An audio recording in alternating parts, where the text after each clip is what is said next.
네, 히든글로벌로 이어가 보도록 하겠습니다.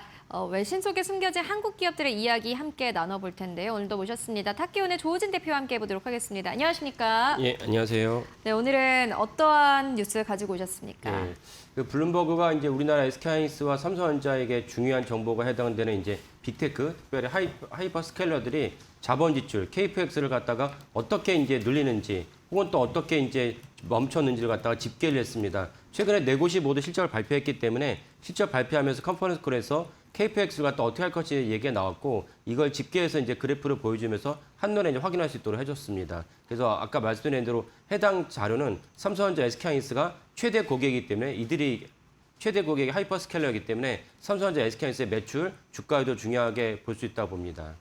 네, 알겠습니다. 최근 빅테크 기업들이 연이어서 실적을 발표하고 있는 가운데 캐펙스 투자를 늘리는 부분에 대해서 조명을 한 블룸버그의 기사를 가지고 오셨습니다. 이 기사에는 어떤 내용이 담겨져 있습니까? 예.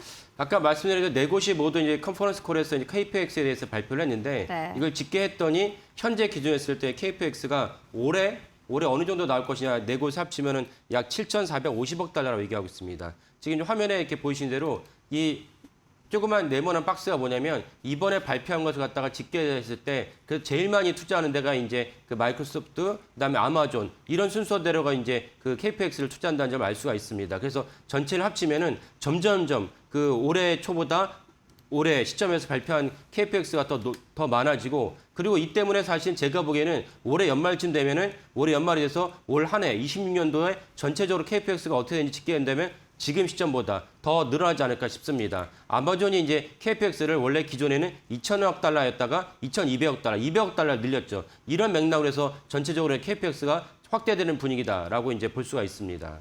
네, 그런데 이제 한때는 이 캐펙스 투자로 인해서 기업에 너무 부담되는 거 아니냐라면서 주가가 오히려 하락했던 적도 있었거든요. 이 부분은 어떻게 보세요? 예, 맞습니다. 그래서 KPX가 늘렸는데 그렇게 많이 늘려가지고 실제로 너네가 이제 그 뭔가 매출과 영업이익으로 회수하고 있느냐, 이런 관점에서 KPX를 늘리면 거기서 엄청난 비판을 했습니다. 심지어게 좀 약간 속되게 말하면, 니네가 경영도 모르는 공돌이들끼리 모여가지고 무슨 돈놀이 하는 거야? 그래서 그렇게 많이 투자해가지고 벌어오고 있어? 이런 맥락에서 주가에 오히려 반작용, 악재가 작용했는데, 이제는 지난 한 주의 어떤 이 네 곳의 KPX를 집계해보고 네 곳의 어떤 주가 동향을 보면은 그렇지 않고, 오히려 KPX가 주가에 대한 결정적 요인이 아니고 결정적 요인이라고 할 수 있는 매출과 영업이익이 더 중요하게 작동했다는 걸 알 수 있고, 이거는 사실은 우리 입장에서 긍정적이다라고 볼 수가 있겠습니다.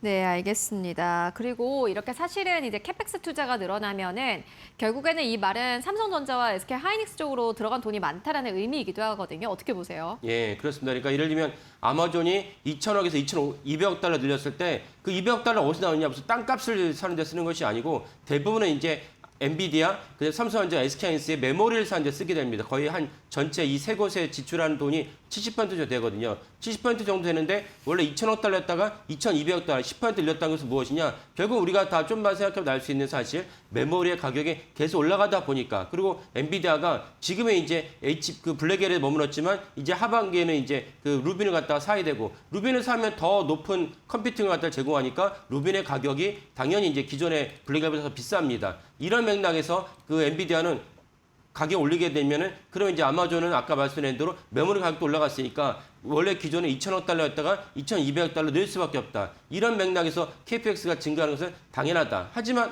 예전에는 KPX를 늘렸다고 해서 그 매출을 못 올리니까, 못 올린다 생각을 했으니까 주가가 오히려 안 좋았지만, 이제는 주가에도 좋습니다. 그래서 지난 한 주간 5개월에 네 곳의 빅테크 네 곳의 주가 동향을 보면은 정확하게 이 점이 확인됩니다. 그래서 메타를 제외하고는 그 마이크로소프트 같은 경우는 18% 정도, 아마존도 18% 이상의 이제 주가를 갖다가 상승률을 보였습니다. 구글이 이제 한 7% 정도 높은 이제 수익률을 거뒀는데, 왜 메타만큼 마이너스냐? 메타도 엄청나게 이제 KPX를 갖다가 늘리는 추세인데 왜 마이너스냐? 지금 화면에 보신 게 이 자료입니다. 그 메타만 왜 4% 떨어졌죠? 메타만 왜 4% 떨어졌냐? 실적을 발표했는데 메타만 그 EPS가 예상보다 하회했습니다. 그러니까 당연히 우리가 통상적으로 우리가 생각했던 실적보다 하회하면 그때 떨어진 것이죠. 이런 맥락에서 이제 메타 주가가 떨어졌고, 마이크로소프트나 이제 아마존 같은 경우는 실적이 예상보다 더 좋게 나왔어요. 그리고 심지어 뭐 아마존 같은 경우는 실적이 좋게 나왔을 뿐만 아니라 KPX 엄청난 투자를 많이 하면서 올해 연말쯤 되면은